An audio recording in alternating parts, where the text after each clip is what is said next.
ഇന്നത്തെ ലോകത്ത് നമ്മുടെ ഏറ്റവും വിലപിടിപ്പുള്ള കാര്യം എന്താണെന്ന് ചോദിച്ചാൽ ഒരുപക്ഷേ അതിനുള്ള മറുപടി സമയമാണ് എന്നായിരിക്കും. ഏറ്റവും വിലപിടിപ്പുള്ളത് സമയം തന്നെയാണ്. കാരണം നമുക്ക് ഓരോരുത്തർക്കും സമയം തികയുന്നില്ല എന്നതാണ് വസ്തുത. ഒരു സമൂഹത്തിൻ്റെ പുരോഗതിയിൽ ഏറ്റവും നിർണായകമാകുന്നത് ആ നാട്ടിലെ ഗതാഗത സംവിധാനങ്ങളാണ് എന്നതിൽ ഒരു സംശയവും വേണ്ട. വേഗതയുള്ള ഗതാഗത സംവിധാനങ്ങൾ നാടിൻ്റെ ചലനാത്മകതയെ കൂടുതൽ വേഗത്തിലാക്കും, നാടിൻ്റെ വികസനത്തിന് വേഗം നൽകും, നാടിൻ്റെ സമയം ലാഭിക്കും. അത് മനുഷ്യരുടെ ജീവിതത്തിൽ ചെലുത്തുന്നൊരു സ്വാധീനം ചെറുതായിരിക്കില്ല. പക്ഷേ നമ്മുടെ നാട്ടിൽ മാത്രം നേരെ തിരിച്ചാണ്. ഇവിടെ സമയത്തിന് ഒരു വിലയുമില്ല എന്നാണ് ഇവിടുത്തെ മാധ്യമങ്ങളും ഇവിടുത്തെ പ്രതിപക്ഷവും പറയുന്നത്. ഞാൻ ഇത്രയും പറഞ്ഞത് ഈ കഴിഞ്ഞ ദിവസങ്ങൾ നിങ്ങൾ കണ്ടതാണ്. മൂന്നാം പാത എന്ന് പറയുന്നത് പ്രായോഗികമല്ല എന്ന് റെയിൽവേ തന്നെ പറഞ്ഞിരിക്കുകയാണ്.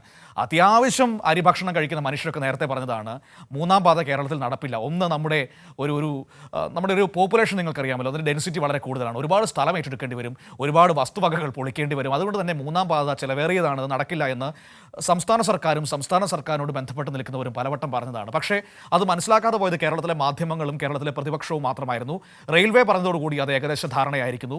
പക്ഷേ അതിനെ വളരെ നൈസായിട്ട് മാധ്യമങ്ങൾ മുക്കിയിട്ടുണ്ട്. റെയിൽവേ അങ്ങനെ പറഞ്ഞതിനെക്കുറിച്ച് ഒരു വാർത്ത പോലും നൽകാതെ അവർ ആ കരുതൽ കാത്തു സൂക്ഷിച്ചിട്ടുണ്ട് പ്രതിപക്ഷത്തോടല്ല. ഞാൻ ഇത്രയും പറഞ്ഞത് മനോഹരമായൊരു ഗതാഗത സംവിധാനത്തെക്കുറിച്ച് പറയാനാണ്. നമ്മുടെ നാട്ടിലല്ല, UAE-യിലാണ്.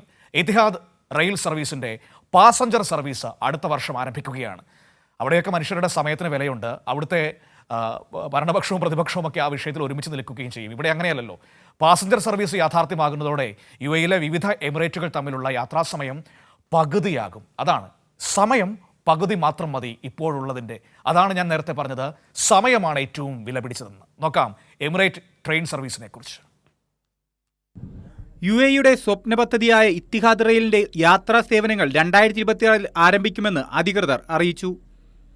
റെയിൽവേ ശൃംഖലയുടെ പുരോഗതിയെക്കുറിച്ച് അൽ ദഫ്ര മേഖലയിലെ ഭരണാധികാരിയുടെ പ്രതിനിധി Sheikh Hamdan bin Zayed Al നഹ്യാനെ അറിയിച്ചതായി Etihad rail CEO Shadi Malik അറിയിച്ചു.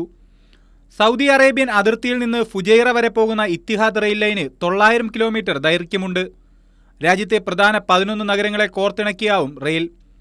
2016 ഇത്തിഹാദ് റെയിൽ വഴി ചരക്ക് നീക്കം തുടങ്ങിയെങ്കിലും കഴിഞ്ഞ വർഷമാണ് പ്രവർത്തനം പൂർണ്ണതോതിലെത്തിയത്. ഇതിന് പിന്നാലെയാണ് പാസഞ്ചർ സർവീസിന്റെ പ്രഖ്യാപനവും ഉണ്ടായത്. മണിക്കൂറിൽ 200 കിലോമീറ്റർ വേഗതയിൽ പായുന്ന ട്രെയിനിന് 400 യാത്രക്കാരെ വഹിക്കാനുള്ള ശേഷിയുണ്ടാവും. 2030 3,60,00,000 പേർക്ക് ഇതുവഴി യാത്രാ സൗകര്യമൊരുക്കാനാകുമെന്നാണ് കണക്കാക്കുന്നത്. അബുദാബിയിൽ നിന്ന് ദുബൈയിലേക്കും ദുബായിൽ നിന്ന് ഫുജൈറയിലേക്കും 50 മിനിറ്റിൽ എത്താൻ സാധിക്കും. നിലവിൽ കാറിൽ യാത്ര ചെയ്യുന്നവർക്ക് പോലും ഇതിൻ്റെ ഇരട്ടി സമയം ആവശ്യമായി വരുന്നുണ്ട്. Kairali news, Dubai.